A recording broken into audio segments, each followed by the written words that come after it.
사랑과 은혜가 풍성하신 하나님 아버지 감사합니다. 오늘 월요일 아침에도 우리가 눈을 뜨게 하시고 하나님의 귀한 은혜를 체험하게 하심을 감사드립니다. 하나님, 저희가 또 이 일주일을 하나님의 말씀으로 시작하려고 합니다. 하나님, 저희가 받은 은혜를 잊지 아니하고 우리 삶의 터전 가운데서 하나님의 말씀을 실천하며 살아가는 귀한 성도들 되게 해주시옵소서. 하나님 감사합니다. 모든 걸 감사드렸고 예수님의 이름으로 기도드렸습니다. 아멘.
무리 중에 한 사람이 이르되, 선생님, 내 형을 명하여 유산을 나와 나누게 하소서.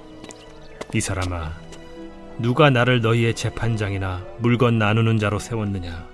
하시고 그들에게 이르시되, 삼가 모든 탐심을 물리치라.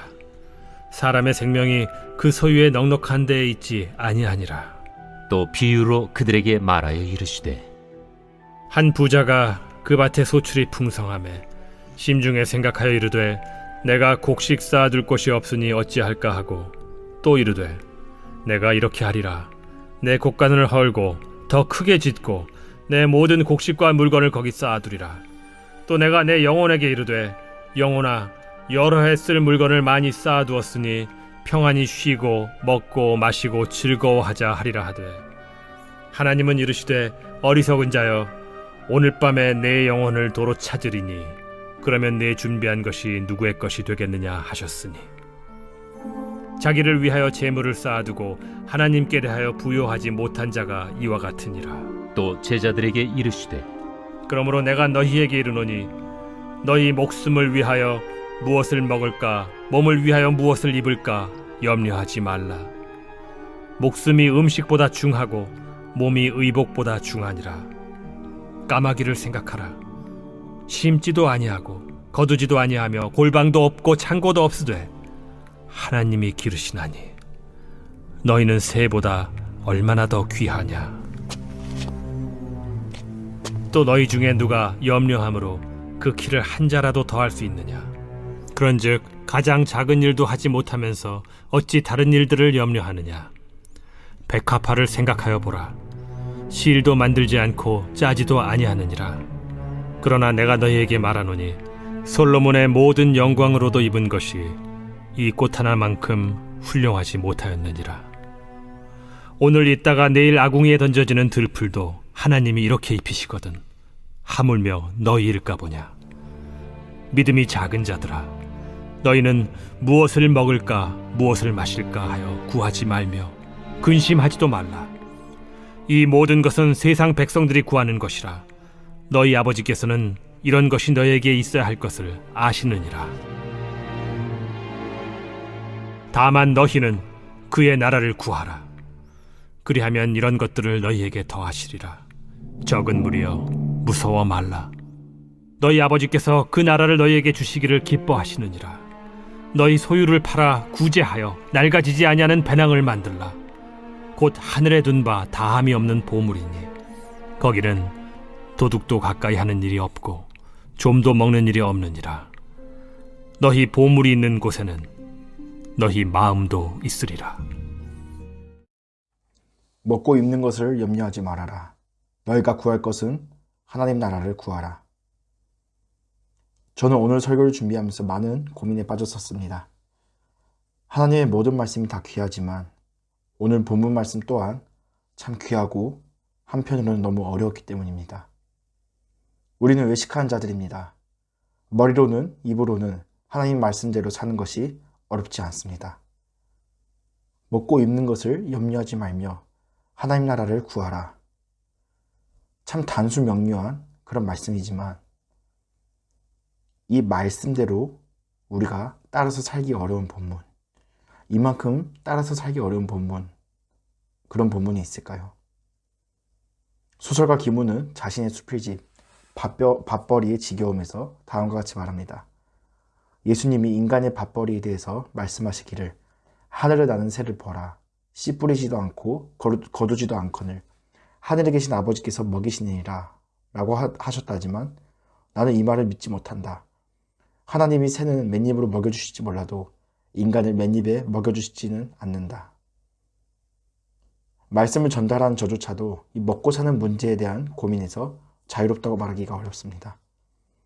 우리 모두는 이 땅 가운데 발을 딛고 살아가는 한, 입에 밥숟갈이 들어가야지 삶을 이어갈 수 있는 한, 먹고 사는 문제에서 누구도 자유로울 수 없습니다. 그렇기 때문에 예수님의 명령은 더욱더 파격적이고 도전적이며 우리 실존에 관한 명령을 내리고 계시는 것입니다. 먼저 말씀을 살펴보면 두 종류의 사람이 나옵니다. 먼저는 형제와 재산 나누는 문제 때문에 분쟁하는 사람이 나오고 있습니다. 그리고 두 번째로 예수님의 명령을 듣는 제자들이 나오고 있습니다. 먼저 예수님께서는 재산 나누는 문제를 들고 온 사람에게 말씀하십니다. 내가 너희의 재판장이냐? 물건 나누는 사람이냐? 삶과 모든 탐심을 물리치라. 사람의 생명은 소유에 넉넉한 데 있지 않느니라. 예수님께서는 재판장이 아니십니까? 예수님께서는 재판장이십니다. 이 세상 누구보다도 공의로우신 재판장이십니다.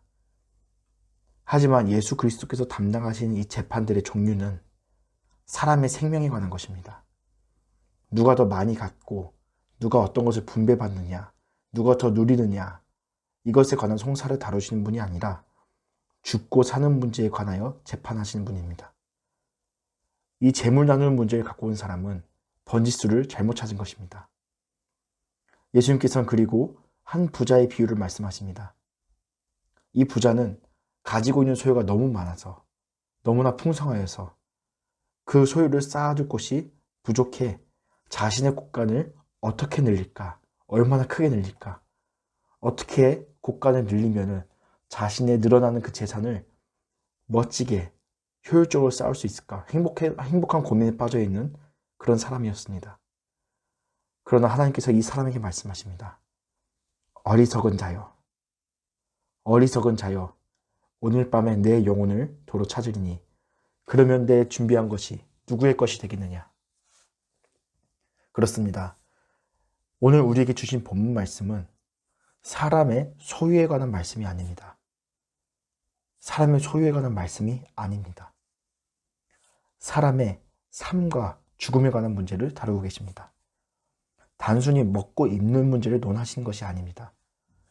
소유냐, 존재냐에 관한 우리의 삶에 대한 실존적인 가치에 대해서 묻고 계신 것입니다.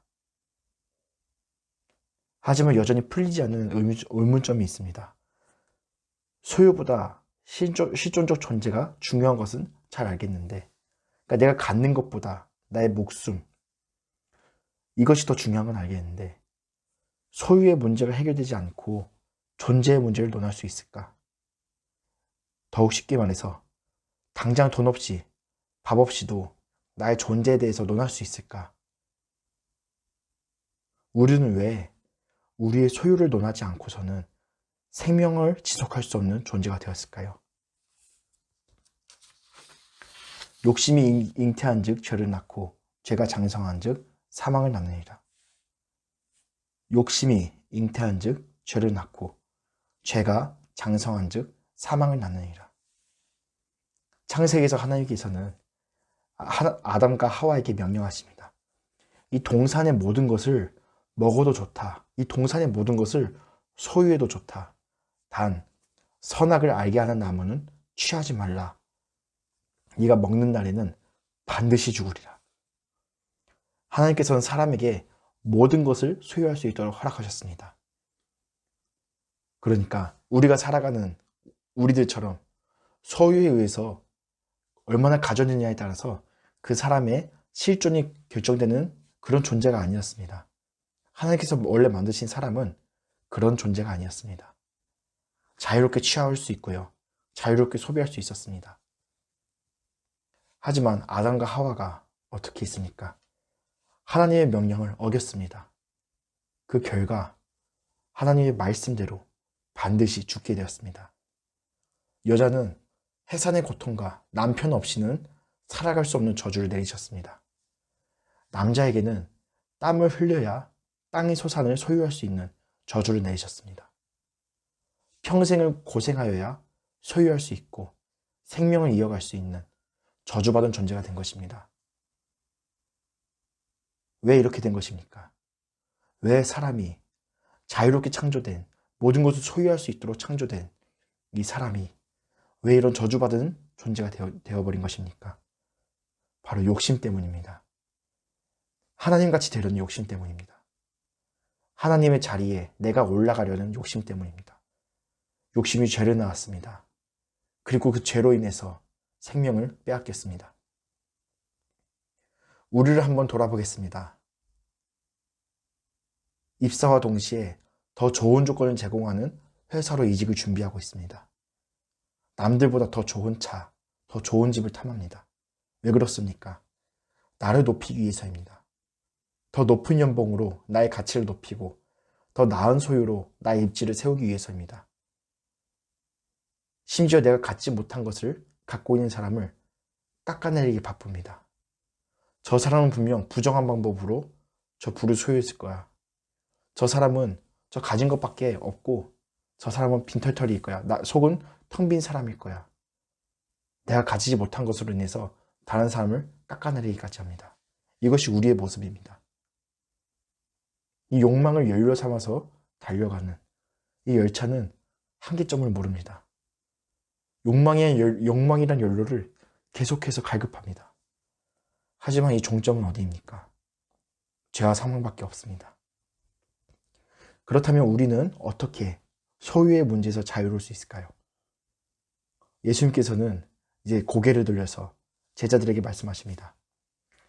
사랑하는 나의 제자들아, 내가 너희에게 말하는데 너희 목숨을 위해서 무엇을 먹을까? 너희 몸을 위해서 무엇을 몸에 걸칠까? 염려하지 말라. 너희 목숨이 먹고 사는 문제보다 귀하고 너희 몸이 너희 거칠애보다 귀하니라. 예수님께서는 사랑하는 제자들에게 목숨을 건질 것을 말씀하십니다. 소유가 아니라 실존하는 삶, 사람이 사람답게 사는 삶, 소유의 굴레에서 벗어나서 자유를 누리며 평안을 누리는 삶을 명령하십니다. 그리고 이어서 명령하십니다. 너희들이 구할 것은 이것이란다. 하나님 나라를 구하라. 하나님 나라를 구하라. 그러면 너희에게 이러한 것들, 먹고 입는 것들, 이러한 것들을 덤으로 주시리라. 너희 소유를 팔아서 이웃을 도움으로 낡아지지 않는 배낭을 구하라. 낡아지지 않는 영원한 창고 같은 배낭을 구하라. 예수님께서는 제자들이 겪을 먹고 사는 문제를 절대 가볍게 여기거나 좌시하는 분이 아닙니다. 오히려 예수님께서 제자들과 함께 하신 것이 무엇입니까? 항상 잡수시고 그들이 필요한 것들을 채워주신 분이었습니다. 그들의 소유를 채워주신 분이었습니다. 그러나 제자들에게 먹고 사는 문제 이상의 더 높은 가치를 주십니다. 바로 하나님 나라를 구하는 것, 이웃을 사랑하는 것입니다. 하나님 나라를 구하는 것이란 무엇일까요? 하나님 나라는 내가 주인인 나라가 아닙니다. 하나님께서 통치하시고 다스리시는 하나님께서 주인 되신 나라입니다. 우리는 그의 종으로, 그의 백성으로 살아가는 그곳이 바로 하나님 나라입니다. 하나님 나라를 구한다는 것은 나의 목구멍, 나의 소유에 대한 욕심이 주인이 된 것이 아닙니다. 하나님 나라를 구한다는 것은 오직 하나님 말씀으로 살아가는 삶, 오직 성령 하나님의 인도하심을 따르는 삶, 오직 예수 그리스도의 제자로 살아가는 삶, 오직 하나님만 높이며 영광 돌리는 삶. 이것이 하나님 나라를 구하는 것입니다.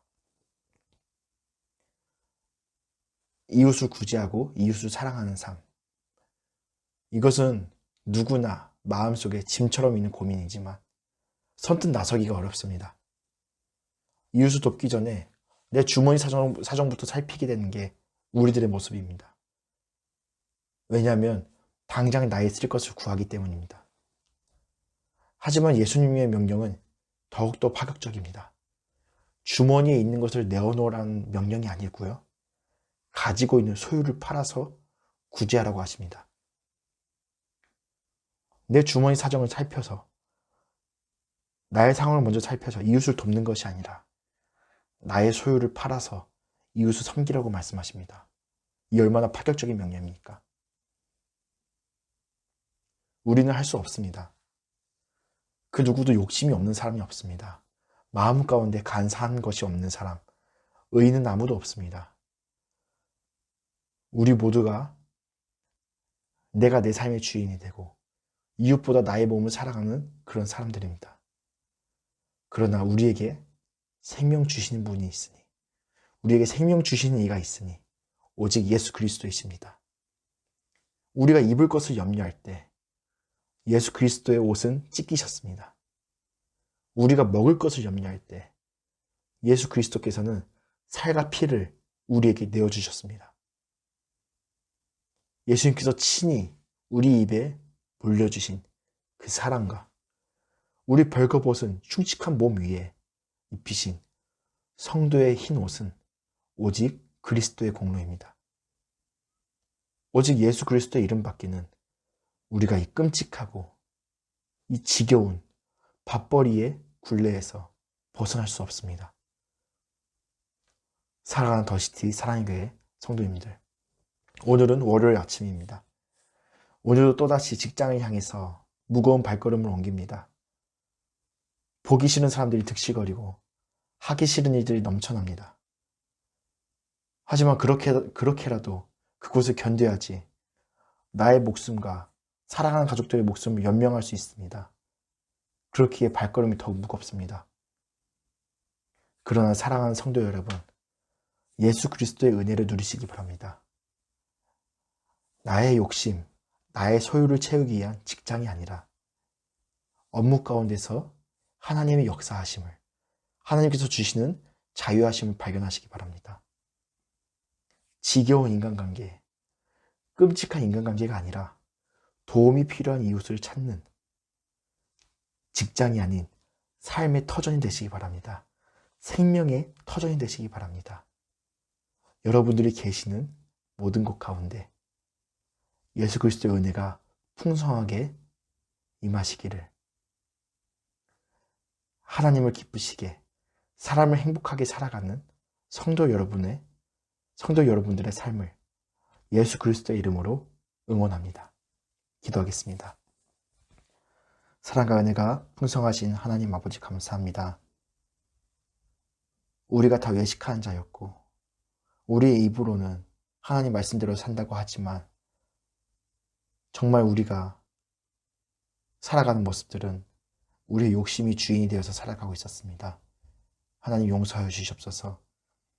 하나님 나라의 의를 구하기보다, 이웃들을 사랑하기보다 나를 먼저 챙기고 나를 먼저 사랑했던 모습 하나님 용서하여 주시옵소서. 하나님께서 주신 그 사랑의 은혜를 잊지 않게 하여 주시옵소서. 오늘도 우리가 살아갈 때 하나님을 높이며 이웃을 사랑하는 그러한 삶을 살아가게 하여 주시옵소서. 우리 성도들의 삶을 위로하여 주시옵소서. 우리가 참 힘든 가운데 살아가고 있습니다. 하나님 우리 가운데 임재하여 주셔서 우리들의 마음을 만져주시고 하나님의 사랑과 하나님의 은혜 가운데 용기를 얻게 하여 주시옵소서. 하나님의 당당한 백성으로 살아가게 하여 주시옵소서. 모든 걸 감사드렸고 살아계신 예수님의 이름으로 기도드렸습니다. 아멘. 하늘에 계신 우리 아버지여, 이름이 거룩히 여김을 받으시오며 나라의 임하옵시며 뜻이 하늘에서 이루어진 것 같이 땅에서도 이루어지이다. 오늘 우리에게 일용할 양식을 주시옵고 우리가 우리에게 죄 지은 자를 사하여 준 것 같이 우리의 죄를 사하여 주옵시고 우리를 시험에 들게 하지 마옵시고 다만 악에서 구하옵소서. 나라와 권세와 영광이 아버지께 영원히 있사옵나이다. 아멘.